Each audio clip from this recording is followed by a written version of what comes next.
Hey everyone, welcome to another episode of Great Leadership. My guest today, a repeat guest, Jonathan Neman. He's the co-founder and CEO of Sweetgreen. And today we're going to be talking about a few different things.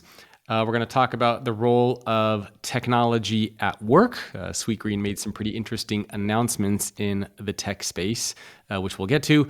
We're going to talk about balancing humanity and technology, people and profit. I'm also going to ask Jonathan about some of the things that he is doing to stay up to date as a leader, how he's evolving. And we'll also talk a little bit about some of the mistakes that he's made during the course of his career, what he learned from them. And then in the bonus section, we're going to talk about how to balance short-term and long-term thinking and how mission plays into that. So with that being said, Jonathan, welcome back to the show. Thanks for having me, Jacob. Great to see you. Yeah, I think it's been a half a decade since you've been on the show. What has been going on in the last 5 years? I mean, you guys are all over the place. I see Sweetgreens popping up all over me. Can you give people a little bit of context around what the business was like when you were here 4 or 5 years ago versus what has happened in that half decade since? Absolutely. First of all, it's great to be here. Thank you for having me back on. So, in this past 5 years, Sweetgreen in the world has changed drastically. When we were sitting here, I think it must have been 2018 or 2019. Yep. As we all know, cities look different, mobility was different, work was different, and Sweetgreen was very different. So at the time we last spoke, we probably had, I'm not sure the exact number, but less than 100 restaurants. We had less than 100 restaurants, mostly in urban environments. So probably 80% of it being very urban, very focused on that office, lunch, dinner, kind of very focused in cities. We were mostly on the East Coast. So we were we started the business in 2007 in Washington, D.C. And most of our restaurants by 2018 were still on either the East Coast or the West Coast. Fast forward till today, well, we had this thing called COVID that happened. And like most businesses, it disrupted our whole world. I think of all the companies I could think of, Sweetgreen was probably in the middle of disruption, honestly, more than any other company I can actually think of. So it was a real test of our ability to pivot, our resilience, our belief in the long-term mission, and the team and the culture really pulling through. Yeah, why COVID specifically for you guys? Were you in the middle of something that COVID totally disrupted, or what was the big impact for you? So the big impact was a fewfold. One, with the lockdowns that happened, we lost over 80% of our sales overnight. So we Wow. went from one of the busiest restaurants in the world to an empty restaurant. We had to close our restaurants in restaurant and pivot to delivery only for quite a long time. Even once the world reopened, which I don't, I'm not sure if the world is even quite open yet. I think it's still opening. Yeah. But in the reopening of the world really changed. And if you remember, there was there was a lot of starts and stops. So I'm going to forget all the names of the variants, but Delta and Omicron and each new variant provided a new curveball to us. And so what we had to do is really, and the reason we were so impacted is because of the footprint, because of where our restaurants were, mostly near offices. Well, nobody went to work anymore. And by the way, if you look at the data today, only 50% of people indexed back to 2019 numbers are going to the office. So a business that depended very heavily on office was, office is gone. Nobody goes to work on Fridays. Mondays are half there. And so even today, fast forwarding, we've been severely impacted. So what did we do? We had to pivot in a lot of ways. And the reason I say we were severely impacted, it was not only that, but we had to worry about the health of our employees. I have 6,000 team members. So I had to really worry about many of them had to go to work. I had to think about them. We had to deal with all the changing restrictions, that were different by city and state around masks and vaccines and all of that crazy stuff that was going on. We dealt with the post-COVID impacts of the increase of the money supply. So things like the inflation that has hit our commodity pricing, the supply chain issues that hit us. Then you have labor, which has increased at over 30% in terms of hourly labor. Our Wow, that's industry lost crazy. 10 million, almost 10 million people left our industry. So a Oh, lot of people that used to work in restaurants, they've now begun to come back. But for a long time, we went from from an industry that, was dependent on, we dependent on this labor pool that just kind of disappeared. And so all to say, it was a massive, massive disruption yeah, you to our guys got business. smacked around pretty bad there for a few years. Yeah, just totally smacked around. So, the thing that we were lucky is we were digitally enabled before the pandemic. So going into the pandemic, we had a very great, an awesome mobile app, heavy digital Yep. business, and we had just launched our delivery business, which meant we had a way to reach consumers still, and so we had a way to kind of keep the lights on.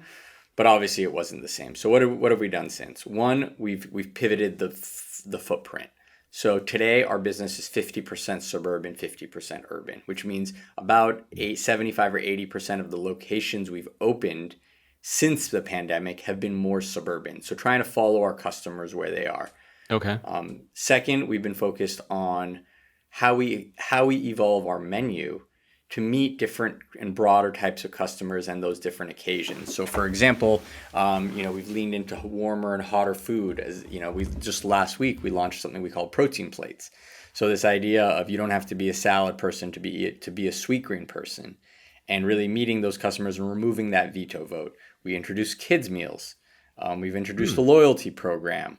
So really just continuing to evolve and expand the experience and how we meet customers in order to make it through. And so today, we've not only survived, we've thrived. We also went public during that time. So about almost exactly 2 years ago, we went public on the New York Stock Exchange, and we're very fortunate to bring on some great investors, have a milestone moment for the company, and put some capital on the balance sheet in order to fund our mission as we look forward. The other big move that we made in the past 5 years was we partnered and we acquired an automation startup out of Boston that's now helping us automate a lot of what we do. So Yeah, and I I'll want to pause there, definitely but talk I'll to say you. the world has changed. Yeah, and so how many stores do you guys have now? Today we have 220 stores. Okay, so you more than doubled since the last time you were on the show. And it's Correct. funny, I was watching a YouTube video. I don't know if you even remember this, but this was outside your first Sweetgreen store. I don't even remember how many years ago this was. But somebody was interviewing you from a TV station. It was like this really grainy footage. And you were in that video. You're like, yeah, we're already looking for a second store. And I was like, man, you guys got 220 stores now. So it's crazy to see how far you guys have come. Um, so one of the big things that you have made headlines for fairly recently is this big push towards automation. And I saw lots of headlines, lots of stories, basically saying Sweetgreen is automating. It's no longer going to be people making the food, and you have these crazy robots in there. And I've seen videos, right, where you go in there, you either order via, I think, a tablet or via an app, and everything is automated. Just the way that the meal is prepared, the right proportion of salad comes out, or chicken, or whatever you want from these tubes, everything's in there perfectly. And so I'm really curious, A, why you made that shift, and what is this doing to your workforce? Because as you know, there's a huge concern in the world of technology and AI in terms of taking away jobs. Is your plan to one day just have fully automated stores with no people in them and to just kind of shrink the workforce to like 100 employees and everything's bots? So absolutely not. And I think you got part of it right. And so you said fully automated, and Sweetgreen is not fully automated. What we like to say is we start and end with human hands. So when you think about what we do in a Sweetgreen, and what makes Sweetgreen special is we source really great sustainable food from farmers and partners we trust. We don't have a central commissary. It comes directly into our restaurants. In the restaurants, we prepare the food. We wash it, we chop it, we roast it, we marinate it, we season it. All of that stuff we do in our open kitchens, which you can see. In all of our restaurants, we continue to do that. Whether they're automated restaurants or not, all of the food is prepared by scratch with our wonderful team members. You then have the second component, which is assembly. So once all the food is prepared, you assemble it into a bowl. And then the final piece, which I think is really important, is the hospitality piece. It's that human connection, the humanity, the service component of really, what makes restaurants wonderful, and I think what creates a lot of loyalty. Yeah. Our idea with automation was how can we add technology into the business that takes away some of the more menial tasks in the restaurant so we can preserve the parts of the experience that our customers appreciate and our team members love. So when you think about the experience for us is what drives the value in the experience? It's the preparation of the food by scratch, and it's the service. The actual assembly is, it's a repetitive task. You're really like looking at a screen saying, okay, what's in that bowl and packing it. And so, given the throughput of our restaurants, the number of orders we do in a peak hour, it can be quite stressful, and it leads to very high turnover in restaurants. So our idea was how can we, our core value, and you see our core values behind me here. One of our first core value is this idea of win-win-win, coming up with solutions where the customer, the team member, and the community, we all win. And if you think about this automation, we really pushed it through that lens of can we make it a better team member experience? And so when we designed the experience, it wasn't technology to replace humans. It was technology to augment humans, to make their job better. And I tell you what's interesting, ever since we introduced it, there is a line out the door of managers that are like, can I be the first one to have this? Team members that want to work with this. Wow. Because it's really cool. You get to learn about the technology. And again, they get to focus. They're still, and by the way, when the technology, the automation, what we call the infinite kitchen, it assembles most of the bowl. But the bowl has to be finished by a human. So there's a finishing station where we take it, we add the things that don't work in the machine, things like avocado or salmon, and then we dress it, we garnish it, and it allows that team member to focus on that hospitality. It's that human connection that we're able to do. And the other thing I'll say is, when you think about restaurants typically and food companies, as they scale, they typically reduce the quality of their food.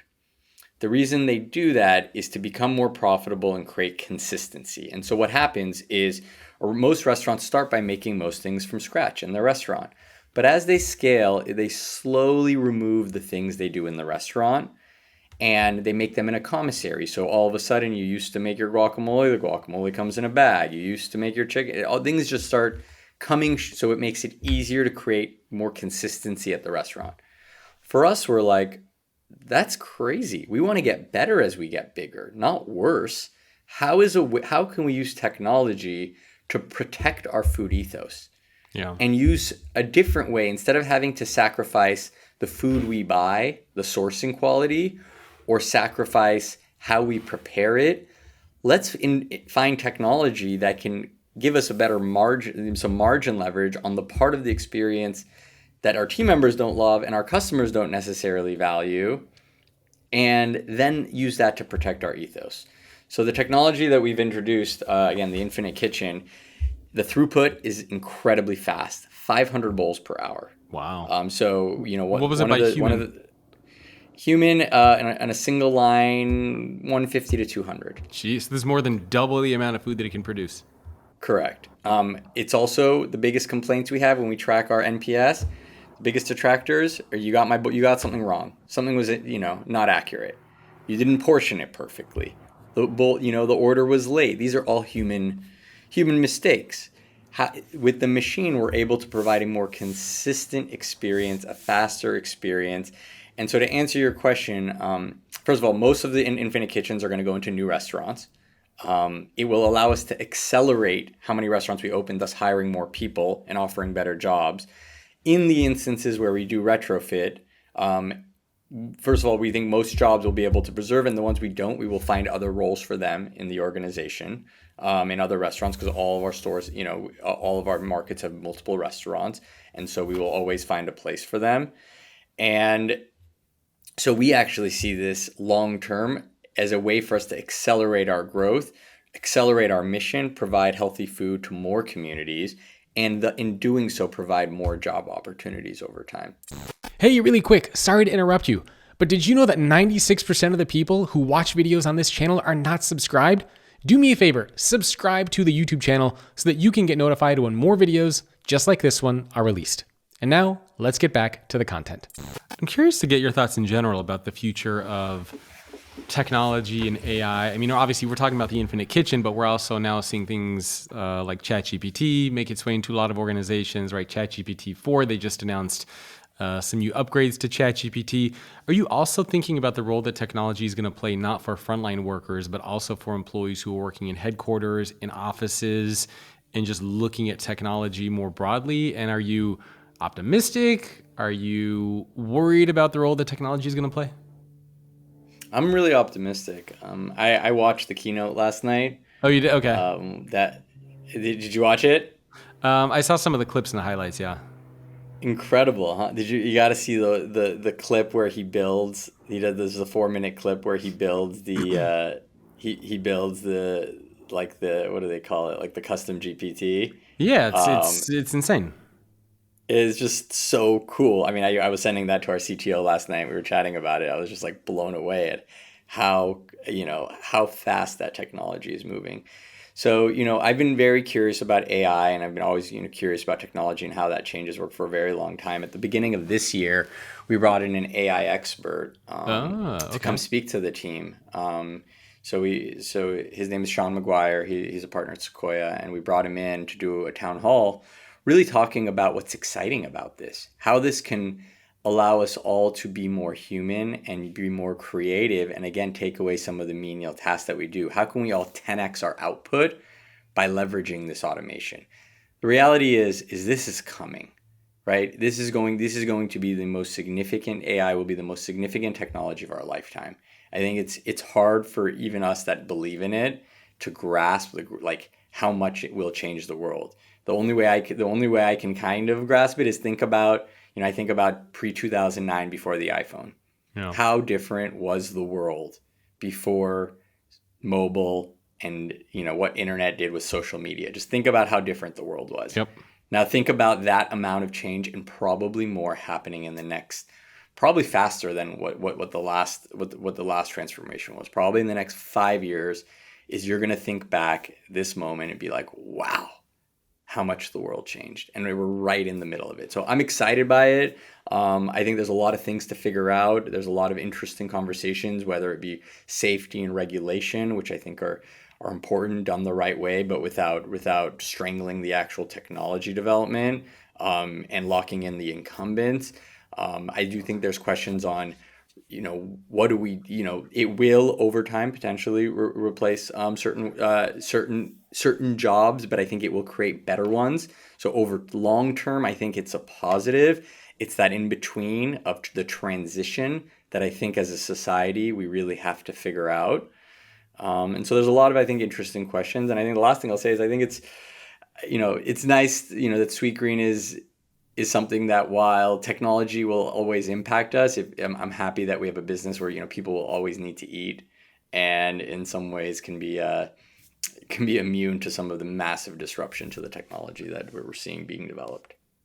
How do you think about balancing humanity and technology? Because to your point, obviously you're using the Infinite Kitchen, and in a lot of those, you said that it's actually allowing employees to become more human and focused on service.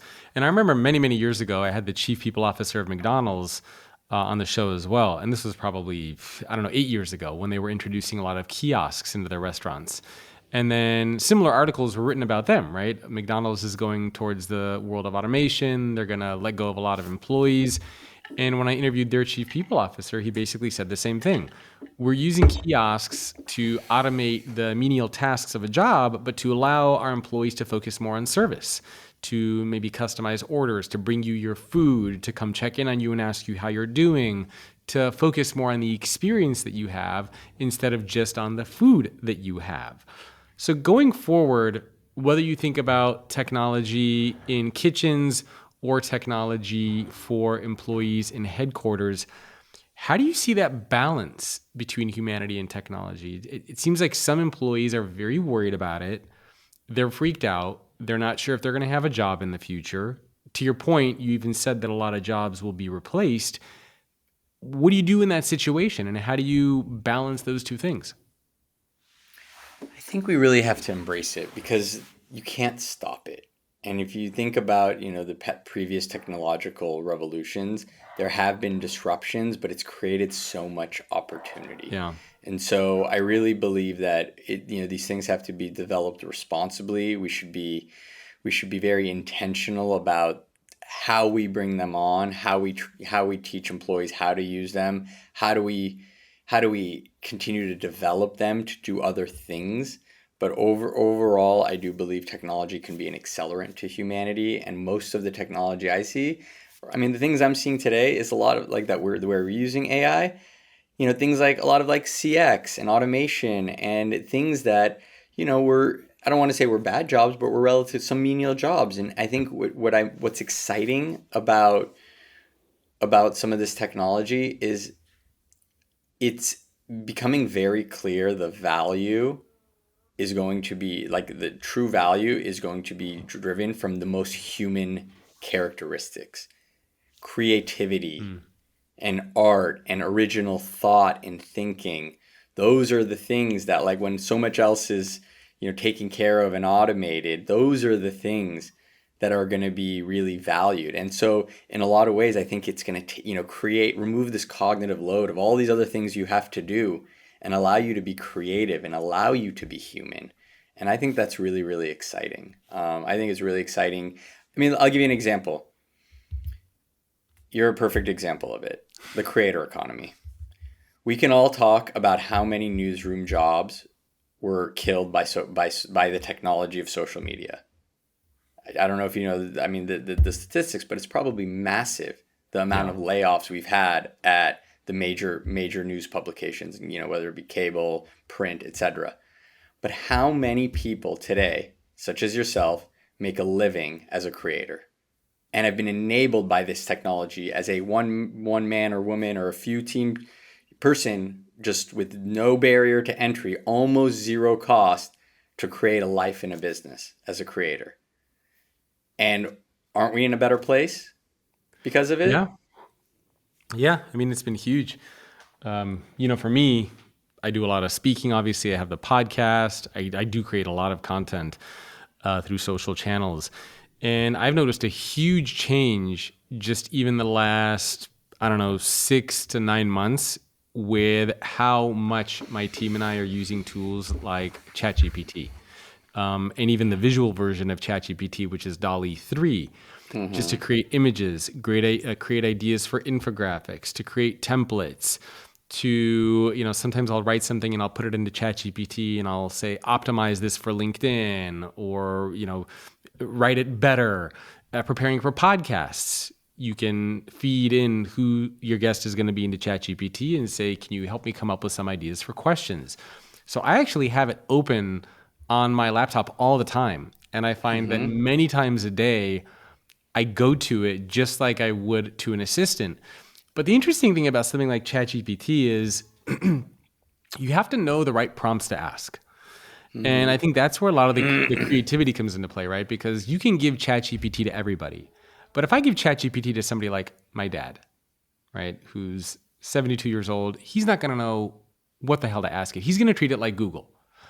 And so what I find really interesting about some of these new AI tools is that I think there's a whole area of new jobs and businesses that can be created that teach you how to ask the right questions, how to put in the right prompts, how to get what you want out of it. Because it's a tool, but I don't know if you've played around with Midjourney or DALL-E 3. Yeah. But some of the amazing images, but some of the amazing images that you see, like, people spend a lot of time narrowing down and creating prompts and ask it to modify this. Like, you don't just go in there for 5 seconds and say, make me an image of a dog that looks like Superman. But you have to learn, I want it like this, make it realistic, do sepia design. Like, you have to know what to feed into it. And that's right. An area that I think is really, really interesting, of like knowing how to use these tools, not just the fact that they exist. So I think that'll be really cool to see. I agree. I'm learning as we go. I think the best way to learn is just to play with it. Like you, I have it open and I'm just trying to remember how to use it. And I'm, I'm not AI native, right? I'm already seeing, it's interesting seeing how my son, who's only 3 years old, I have a 3-year-old already, son too. Oh, you do? Nice. Yeah. My boy's name's Ness, and so here's something fun I do with him. Mine with is AI. Noah, also with an N. I love it. So one of the things, I think first voice. I was never voice native, right? I use it for the simple things, but watching the way he can interact with his Alexa Yeah. It's crazy. and just how native that is to him is crazy. But here's the fun thing I've been doing with him is we've been writing AI bedtime stories. And so Oh. bedtime, I'll be like, let's write a story together. And like, let's write it together. What do we want to write about? And so he says, I want to write a silly story tonight. It's like, okay. And then, well, what should we do in the story? Who's it about? Who's the main character? He says, the main Oh, character. that's Where a does the good main idea. I'm character gonna write go? And this we down. start like, yeah, we start I'm kind of gonna like try this with writing my a kids. story together. And then I put in a few extra prompts being like, keep it under like, 4 minutes. It's a 3-year-old. And if there's like a lesson I want to like impart as part of it, like, the lesson is, sharing is good, sharing with your Yeah. sister is good or something like whatever, like, like being kind is great. Like I add that and he loves these lessons. And so already seeing how different as a 3-year-old he interacts with some of that technology and how different it's, what's going to happen when he's 20, having just grown up with this magic in his fingertips is Yeah. really cool to see. And the other thing I'll say in terms of, what I realized for a while, but then last night watching the keynote really came through, is there's going to be all this generic data out there, right? Yep. It's like, chat GPT is trained on all this generic data, but the magic is going to be the proprietary data. So what he showed last night is there's like the data that's out there, but for example, for you and your podcast, you have this proprietary data that other people, shouldn't be able to train on. Maybe they can. But you can then add that into your data set, whether you're an art. Imagine you're an art. My wife's an interior designer. I came home last night and I'm like, you can start, because we've been playing with Midjourney. I'm like, what you can now do is you can upload your portfolio, your own creative things that you did on a blank piece of paper, and then take the rest of the world. Then when you ask for an image for inspiration, it can use Leora Neman design, not just what's out there in the world, and you can Yeah. prompt it to design more like you. But that's only going to work is if you still have that original thought, which is why I think this is so amazing, is that original thought, that creativity, that natural human, that human ability is going to be so much more valued over time. And I think that's really exciting. The topic of vulnerability is front and center inside of a lot of organizations today. But should you actually be vulnerable at work?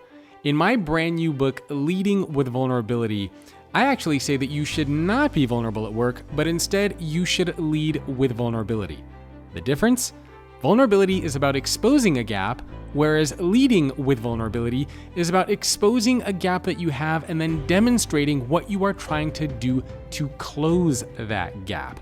To figure out how to make all of this happen, I interviewed over 100 CEOs and surveyed 14,000 employees around the world, and I put all of that into my brand new book, which just came out. You can learn more by heading over to leadwithvulnerability.com. Again, that is leadwithvulnerability.com.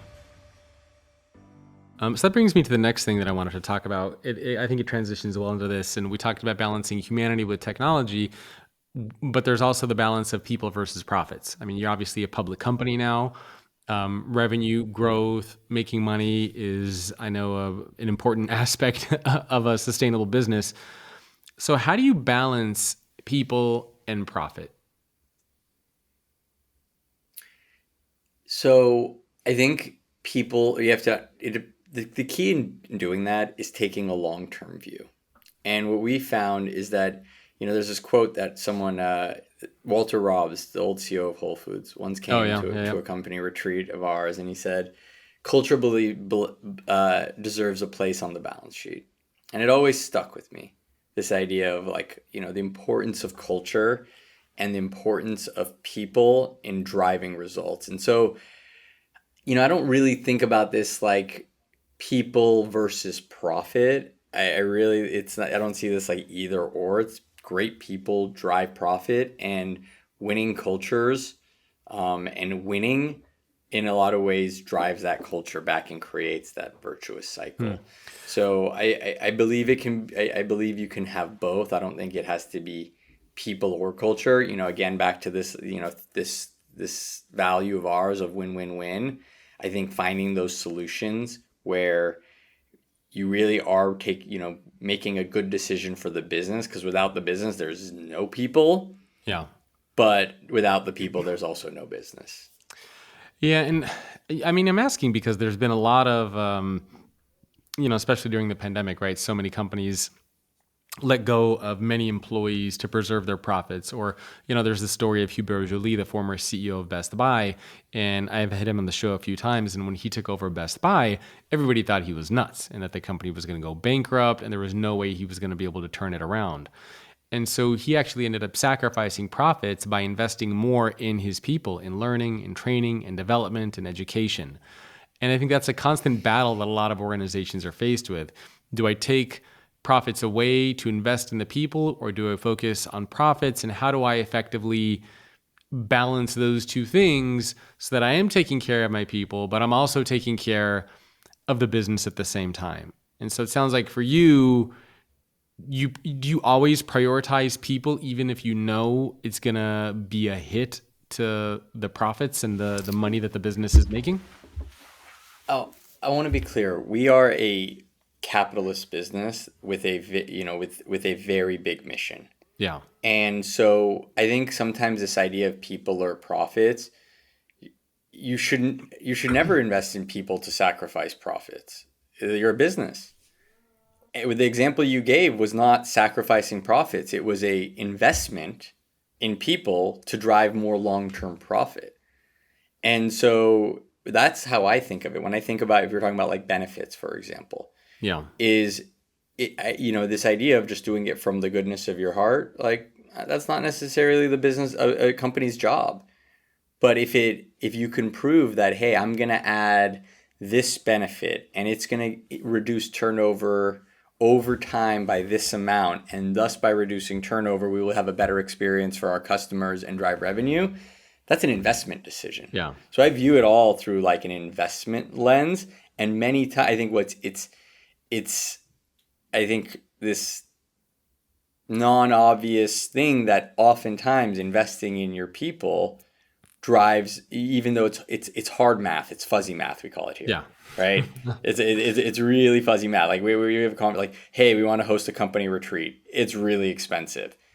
What's going to be the what's the payback on it? And I do think you should try to put pen to paper on it. I don't think it's fuzzy math, but I do think there's value in saying, hey, I'm gonna come do a company retreat, and we're gonna have X percent more productivity or X percent less turnover, and that's going to lead to X more percent more profit. All to say, like, as a business, we're capital allocators, but people are a very important place where we have to allocate capital. And I like that approach, and I like the honesty there, right? Because I feel like sometimes people forget the purpose of a business, and that while we talk about all these great things you can do for your people, which are important, the business still needs to be able to be sustainable, and it still needs to make money, and it still has responsibilities to people who've invested in the business. And you can't neglect that and just, to your point, just do things out of the goodness of your heart. So it sounds like your approach is you're constantly, even if it's fuzzy math, you're always thinking about the benefit and the impact this is going to have for the business and how it's going to help it grow, as opposed to, is this just like a cool, a fun, or a nice thing to do? Absolutely. I think every CEO, business leader should be, what their most important job is not just the vision and strategy, but you're a capital allocator. And I think you got to think about how that investment over time funds your mission. And for us, we believe that over time, as we continue to scale, we can do a lot of be a really positive force in the world, positive force on our customers' health, positive force on the environment, positive force in our communities, and a really positive force for team members that grow. Most of our team members, our managers, are grown from within. So sometimes you look at decisions, and you can have a decision that may sound good and feel good for a lot of people, but hurts the company overall, and you're no longer able to grow And so by giving something away that everyone got happy for a moment, did you really hurt yourself in the long term? And so those decisions are really, really hard. And I think, you have to sometimes test into them. You have to be really creative about what is the right value proposition to take care of your people to ultimately drive the mission of the company. But for Sweetgreen, we are here, very, very, as an organization, we are here to drive growth and to create a very profitable company that we're able to reinvest that growth into opening more restaurants and connecting more communities to real food. That is what we are here to do. Makes sense. Maybe one more question for you before we jump into the Leaders Toolkit section. And this is kind of curious about you. Obviously, when you created Sweetgreen, you were very young. You're now running this massive organization.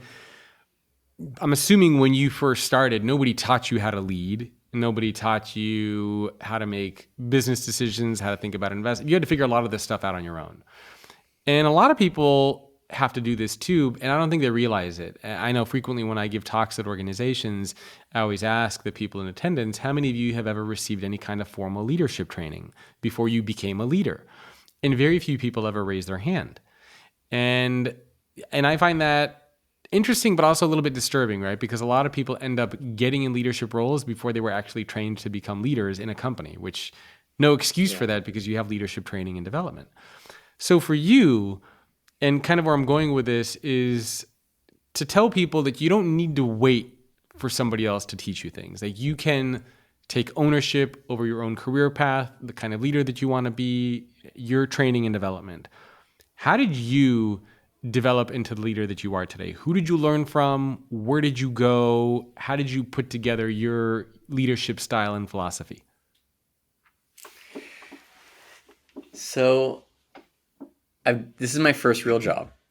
I started Sweetgreen when I was in college. First and only. I had a number, for hopefully first and only. I had a number of internships. I had some small like startup ideas I did when I was in high school and in college, and I had some summer jobs and those sorts of things. But this was my first real job, and so I think what was similar to a kid. Sometimes I see friends with older kids, and they have kids that are like 15 and 17 and 18, and it's like, wow, there's some really complicated parenting things that you're doing. And I'm a parent. I have two kids, a 3 and a 1, and I'm like, I remember when they're 1, you think it's really hard, but it's like you got to feed them, you got to make sure they sleep, you got to keep them warm, you got to keep them alive.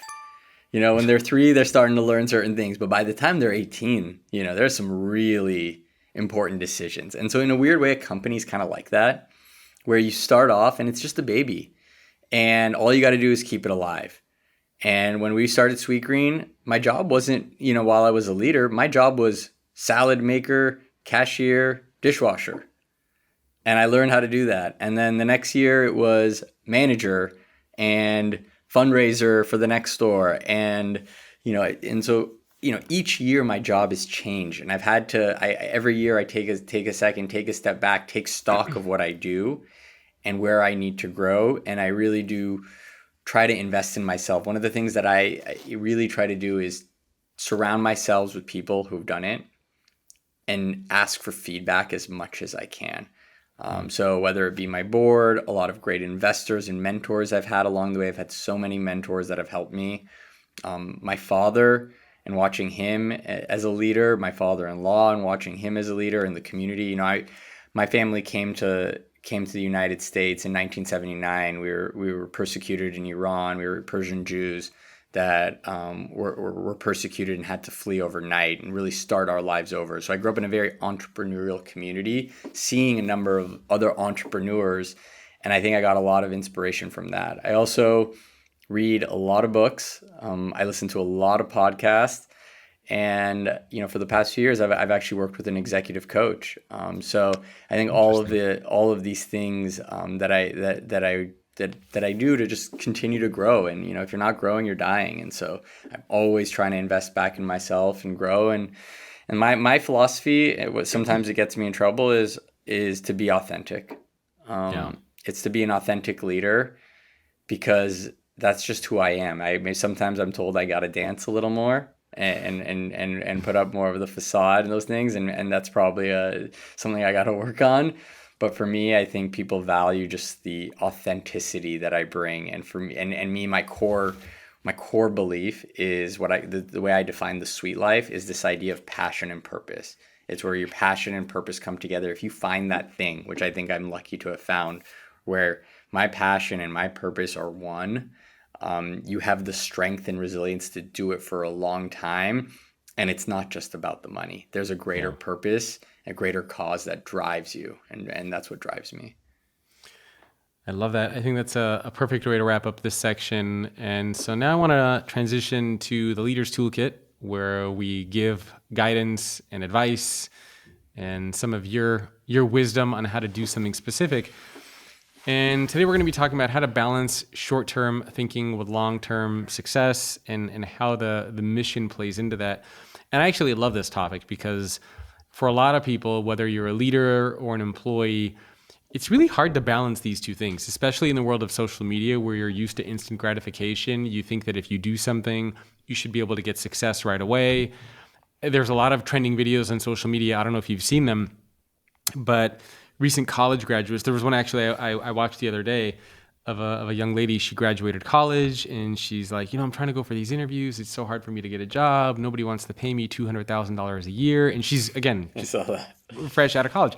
And there's a lot of those types of videos where people think that if they put in a little bit of time, they get a degree, that they're automatically on this path to success and that tomorrow they should have a job paying $200,000. And it's very hard, I think, for a lot of people, especially as you're going through a tough time, to see the bigger picture, to see 1 year, 3 years, 5 years out. And I'm curious, even from your perspective, right? Because when you were starting Sweetgreen, you were probably like, okay, I'm just at this store. Were you already thinking of the future and what it could become now? And how did you balance the short-term thinking with what you need to do today and tomorrow with where you want things to go in years? My conversation with Jonathan Neman continues, where we talk about how to balance short-term with long-term thinking and the role that having a mission and a vision plays in balancing short-term and long-term thinking, not just from a business perspective, but also from a personal perspective. If you want to get access to that episode, you can subscribe to Great Leadership Plus on Apple Podcasts, where you will get one of these episodes every single week, as well as ad-free listening. I also invite you to join the community, greatleadership.substack.com. We have over 40,000 subscribers over there. And last but not least, if you enjoyed this episode, please take a couple seconds, share it with a friend, a family member, a coworker, a peer, somebody who you would like to see become a better leader. I also welcome any feedback and suggestions that you have for the show. Email me, jacob@thefutureorganization.com. Thanks for tuning in. I'll see you next week.